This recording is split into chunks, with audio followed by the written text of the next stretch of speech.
Food trucks have been doing incredibly well. Nina is with a celebrity spud seller. Morning, Nina.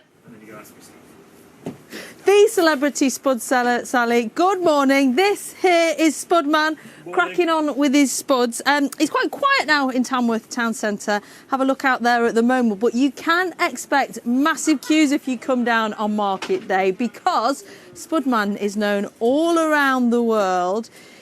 He sells spuds to around 1,000 people every day, 1,000 spuds sold every day. The concept is pretty simple. You get a spud like this, you wrap it in foil, it goes in the queue, it goes in the oven, and then the toppings go on. And some of them are pretty traditional, the ones you might expect. So you've got your baked beans, very popular with lots of you. Also the chicken curry, which I'm going to try a little bit later, and starts at around £3, so not bad value. What's been fascinating this morning is joining Spudman's global audience here on TikTok Live. At the moment, we have 7,000 people watching. Tarleton in Lancashire, morning to you. Hello from Sheffield. Good morning from the Philippines. 2.7 million followers from all around the world. Good morning, Australia. Hello from Glasgow. Spudman is incredibly popular, and that's been part of your success, hasn't it? And you joined TikTok to keep an eye, nice, on your 9 kids, thinking it was all about the dancing. And what it's actually done is brought in customers from Malaysia, from America. We met AJ earlier from the Isle of Wight, who'd come here specifically to meet you. It's gone bonkers. We have taken the humble jacket potato to a global phenomenon again. It's the renaissance of the spud. It really is. And what is the secret? I have no idea. I just go on TikTok, put myself out there, be open and honest, and show the world what we do, and people seem to really engage with it. But it is quite a limited menu. It is quite simple. Keep it simple and do it well. Like, don't overcomplicate things. It's a jacket spud at the end of the day. It is. Go and support your local spud man. There is one in every town, and, they're waiting for you. And you enjoy doing mobile catering? I love this, my job. I've done this for 21 years. It very much fits around me and, my life, my crazy life. So, I wouldn't change it for the world. And I don't want to, everyone says, you need to go into a bricks and mortar shop or do this. I don't. I'm quite happy carrying on doing what I'm doing and the way we're doing it now. The freedom it gives you. Yeah, we can hook up and go anywhere we want if we wanted to.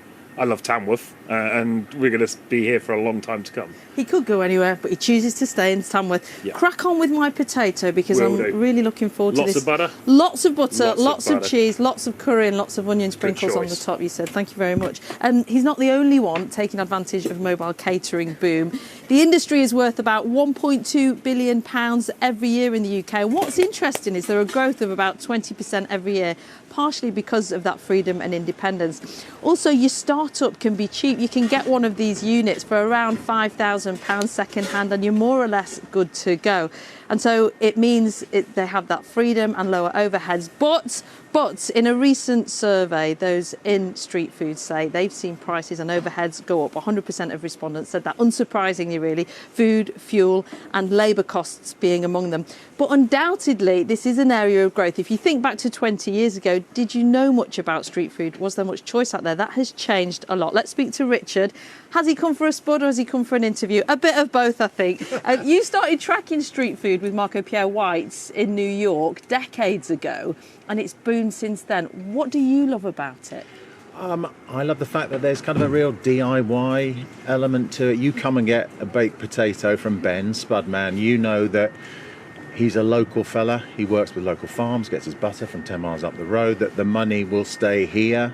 So a brand like Spud You Like, for instance, no more, because it's quite faceless, it's quite corporate, branches up and down the country. He stays here, he wants to keep this all about him. He puts money into the local area. It's regenerating Tamworth. You can hear the building that's going on, but all of these businesses benefit from him, and it's street food making places taste better.